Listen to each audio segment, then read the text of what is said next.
India गठबंधन ने इसे एक सुर में कहा कि यह बजट कुर्सी बचाओ बजट है। महाराष्ट्र के साथ साथ दूसरों की अनदेखी विपक्ष की तरफ से लगाया गया। आज संसद परिसर में विपक्ष ने बजट के खिलाफ जोरदार प्रदर्शन किया।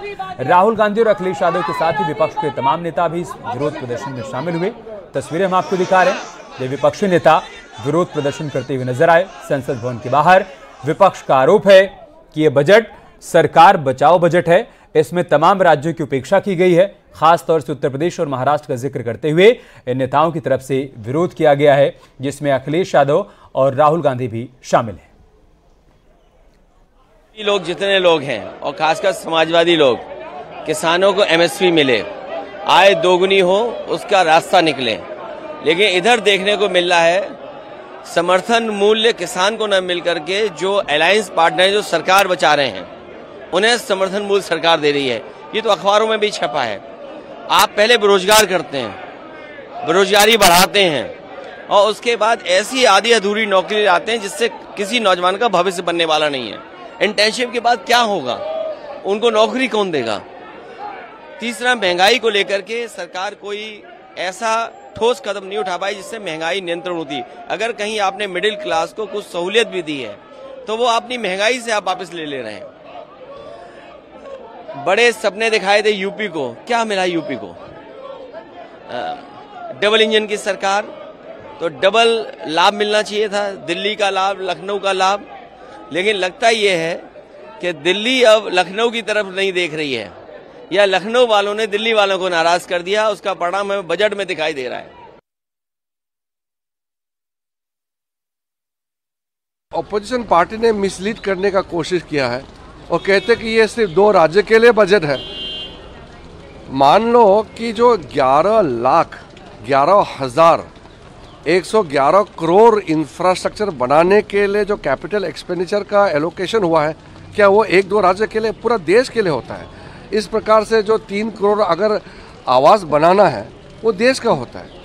जितना भी इंफ्रास्ट्रक्चर से लेकर के मेडिकल रिलीफ से लेकर के मिडिल क्लास लोगों को रिलैक्सेशन रिलीफ देने का, या किसानों के लिए जो सुविधा दे रहे हैं, या ट्राइबल्स लोगों को अलग से पैकेज दिया है, कई सारा जो कार्यक्रम हुए हैं वो देश भर का होता है। तो इस तरीके से पूरा यूनियन बजट को 1 राज्य 2 राज्य का कहना ये बहुत गलत बात है। तो इंडिया गठबंधन एक सुर में कह रहा है कि यह बजट कुर्सी बचाओ बजट है। महाराष्ट्र, उत्तर प्रदेश के साथ साथ अन्य राज्यों की अनदेखी की गई है। इस वजह से विपक्ष सदन के अंदर और बाहर अपना विरोध दर्ज करवा रहा है। राज्यसभा में आज सदन की कार्यवाही के दौरान कांग्रेस के अध्यक्ष मल्लिकार्जुन खड़गे ने वित्त मंत्री निर्मला सीतारमण को माताजी कहा, जिस पर सभापति जगदीप धनखड़ ने तुरंत उनको टोका और कहा कि आप उन्हें माताजी कह रहे हैं, वो आपकी बेटी की उम्र की हैं। इंडिया पार्टी अलायंस सारे कन्याकुमारी से लेकर कश्मीर तक, नहीं मैं बोल देता हूँ। उन्होंने तो बोलने में, माताजी बोलने में तो एक्सपर्ट है, मुझे मालूम है। तो उसी लिए माताजी नहीं, आपकी बेटी के बराबर हैं। मैं अपनी बात रख रहा हूँ। तो इसीलिए सर मैं कंडम करता हूँ। अगर आप जिस जगह अपोजिशन पार्टी चुन के आ गई, जिस जगह आपको निग्लेक्ट किया गया है या लोगों ने नकार दिया आपको, उस जगह कुछ नहीं मिला। वहीं समाजवादी पार्टी के सांसद लालजी वर्मा ने बजट को किसान विरोधी बताया। उनका यह कहना है कि बजट में किसानों के लिए कर्ज माफी की कोई व्यवस्था नहीं की गई है, एमएसपी गारंटी की कोई गुंजाइश नहीं दिखी है, नौजवानों को भी कुछ खास नहीं मिला। वहीं ओबीसी, एससी, एसटी पर कोई ध्यान नहीं दिया जा रहा है। किसानों के जो समस्याएं हैं, जो सबसे बड़ी उनकी मांग है एमएसपी का, मिनिमम सपोर्ट प्राइस, उसकी गारंटी का कोई गुंजाइश नहीं है। उनका कर्जदार है किसान, उसके कर्ज माफ का कोई इसमें जिक्र नहीं है।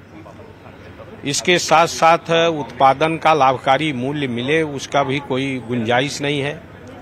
उर्वरकों पर छूट की कोई व्यवस्था नहीं है, बल्कि उर्वरकों का बजट कम किया गया है।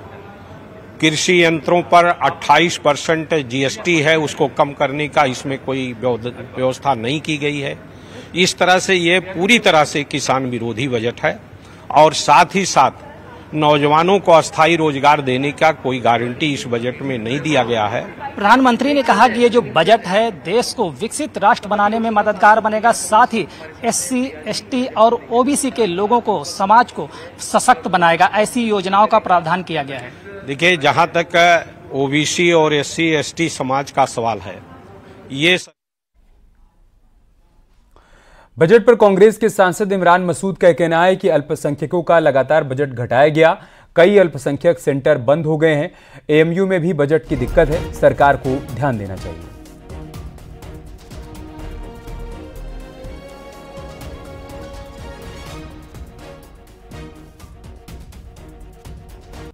घटा करके अल्पसंख्यकों का एक संस्थान MUL अलीगढ़ मुस्लिम यूनिवर्सिटी है, लगातार आप उसका पैसा घटा रहे हो। उसका किशनगंज सेंटर ऑलमोस्ट बंद होने की स्थिति में आ गया। अब कैसी बात कह रहे हैं, कहाँ आप कर रहे हैं? मतलब आपका बजट में तो, इस बजट में तो खैर इनकी तो बात ही छोड़ दीजिए, इस बजट में तो उत्तर प्रदेश को खाली कर दिया, राजस्थान को खाली कर दिया। इस बजट में तो इन्होंने हाल ऐसा कर दिया कि ये तो पूरा का पूरा दिखाई दे रहा है कि आप कहाँ लेकर के जा रहे हो।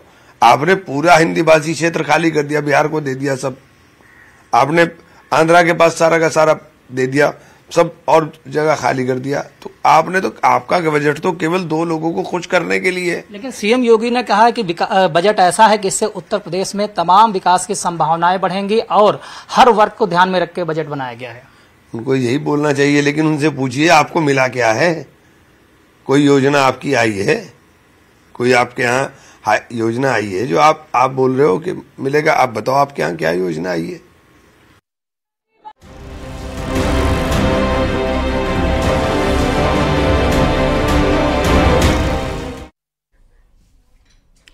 अपने बयानों को लेकर लगातार सुर्खियों में रहने वाले यूपी सरकार में कैबिनेट मंत्री ओम प्रकाश राजभर एक बार फिर से चर्चा में हैं।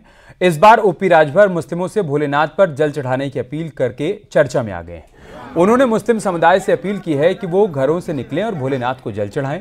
अल्लाह ईश्वर तेरो नाम, सबको सम्मत दे भगवान, सब एक ही हैं, ये कहना है OP राजभर का।